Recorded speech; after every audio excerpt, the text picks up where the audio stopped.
Assalamu alaikum. Today's topic is the sense of collective belonging. The sense of collective belonging came partly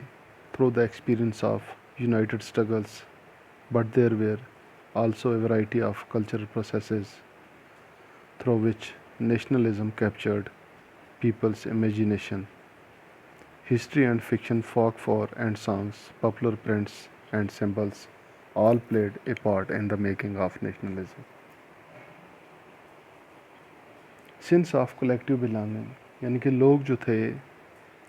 इनके अंदर कैसे ये जज्बा पैदा हुआ कि ये तमाम लोग जो थे इन्हें अपने मुल्क के लिए, अपने वतन के लिए जज्बा जो है ये पैदा हुआ। तो इसके पीछे बहुत ज़्यादा स्ट्रगल हुए, यूनाइटेड स्ट्रगल्स, यानी कि बहुत ज़्यादा मूवमेंट्स चली हिंदुस्तान में। Civil disobedience movement, non cooperation movement, Dandi march, तो इन तमाम के चलते हुए लोग जो थे, लोगों के अंदर ये अवेयरनेस पैदा हुई और लोगों को अपने मुल्क के लिए जज्बा, प्यार, हमदर्दी जो है ये पैदा हुई। इसके साथ साथ बहुत सारी चीज़ों का इसमें अहम रोल रहा है, जिसमें सबसे पहले आता है कल्चरल प्रोसेसेस कि लोग अपने सकाफ़त के बारे में जानने लगे। मुख्तलिफ़ चीज़ें जो थी उनके सामने पेश की गईं, तो जिससे उन्हें अपने मुल्क के लिए हमदर्दी और मुख्तलिफ़ इलाक़ों के लोग, मुख्तलिफ़ जगहों के लोग जो थे वो एकजुट होकर अंग्रेज़ों के ख़िलाफ़ लड़ने में उनका अहम रोल रहा है। तो जिसमें यानी कि 20th सेंचुरी में जब हिंदुस्तान में नेशनलिज़म जो है इसकी सोच लोगों के अंदर पैदा हुई, तो सबसे पहले भारत माता का इमेज जो है इसे आइडेंटिफाई किया गया लोगों के सामने। तो उसे क्रिएट किया बंकिम चंद्र चट्टोपाध्याय जी ने। तो उन्होंने एक भजन लिखा वंदे मातरम का, जिसमें मदरलैंड के बारे में काफ़ी ज़्यादा कुछ था। तो लोगों को अपने मुल्क की आइडेंटिटी के बारे में पता चला और जिसको बाद में उन्होंने एक नावल में पेश किया गया, जो कि स्वदेशी मूवमेंट के दौरान वहाँ पे गाया गया। तो इस भारत माता के इमेज को बाद में अभिनंद्रनाथ टैगोर ने पेंट किया और एक फ़ीमेल एलेगरी के तौर पर वहाँ पे पोर्ट्रेट किया गया, डिस्प्ले किया गया, जिसमें लोग जो थे उन्होंने अपने कल्चर का, अपने स्पिरिचुअल डिवाइन का, तो डिवोशन ऑफ द मदर जो है उसका जज्बा जो है ये लोगों के सामने आया। उनको ये पता चला कि हमारी कल्चर, हमारी आइडेंटिटी, हमारा क्लॉथिंग सिस्टम, हमारा तमाम सिस्टम जो है ये बिल्कुल अलग है, हम लोग तमाम जो हैं वो एक हैं। तो उसके साथ साथ बहुत सारी चीज़ें जो हैं वो लोगों के सामने पेश की, जैसे मुख्तलिफ़ किस्म के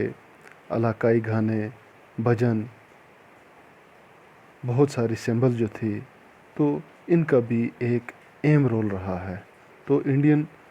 फोकलोर का जहाँ तक तलक है, यानी कि घरेलू किस्से, इनको लोगों के सामने मुख्तलिफ़ इलाक़ों में पहुँचाया गया। रविंद्रनाथ टैगोर ने इसके बारे में यानी कि राइम्स बनाई हैं बहुत सारी, जो उन्होंने एक किताब की सूरत में पेश की और मुख्तलिफ़ ज़बानों में इसको ट्रांसलेट किया गया और लोगों ने इसे पढ़ा और उनके अंदर मुख्तलिफ़ किस्म के थाट्स, एस्पायरेशंस और फीलिंग जो हैं मुल्क के तय उनके अंदर पैदा हुई। तो उसके बाद बहुत सारे नेशनल लीडर्स जो थे उन्होंने बहुत सारी सिंबल्स और आइकन्स जो थे उनसे इंस्पायर हुए और स्वदेशी मूवमेंट के दौरान एक फ़्लैग जो था ट्राई कलर का वो भी पेश किया गया, जिसमें 3 कलर थे, रेड, ग्रीन और येलो, और उसमें 8 लोटस जो थे वो रिप्रेजेंट करते थे और एक चाँद जो था यानी कि 14वीं का चाँद जो था वो बनाया गया था, जिसमें हिंदू मुस्लिम भाईचारा जो था वो اس میں پیش کیا گیا تھا۔ اس کے بعد 1921 میں گاندھی جی نے ایک نیا فلیگ سوراج فلیگ کے نام سے ٹرائی کلر کا پیش کیا، ریڈ گرین اینڈ وائٹ، جس میں یعنی کہ پیس، پراسپیرٹی اور سٹرگل جو تھا وہ شو کیا گیا،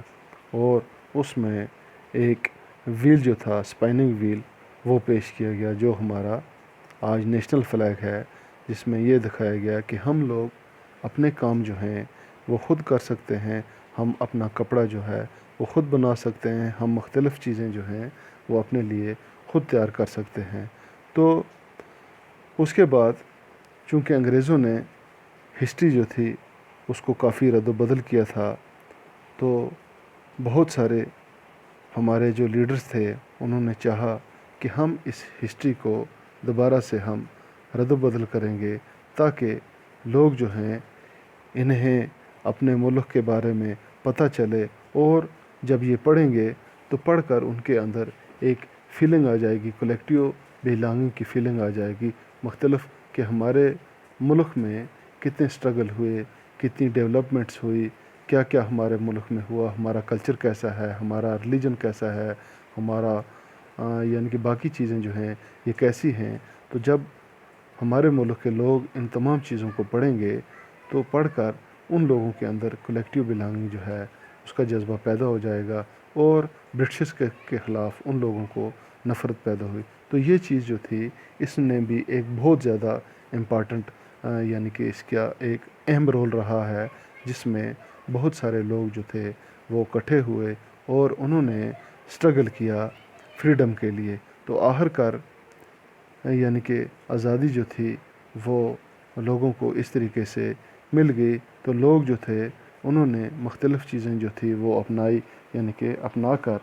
انگریز جو تھے وہ خود بہت یعنی کہ یہاں سے باہر ہو گئے، اور یعنی کہ مختلف وائسز جو تھی وہ اس مشن کے لیے اکٹھی ہو گئی، تو لوگ جو تھے وہ یکجٹ ہو گئے، اور ہم نے یعنی کہ انگریزوں سے آزادی جو تھی وہ یعنی کہ حاصل کر لی۔ شکریہ۔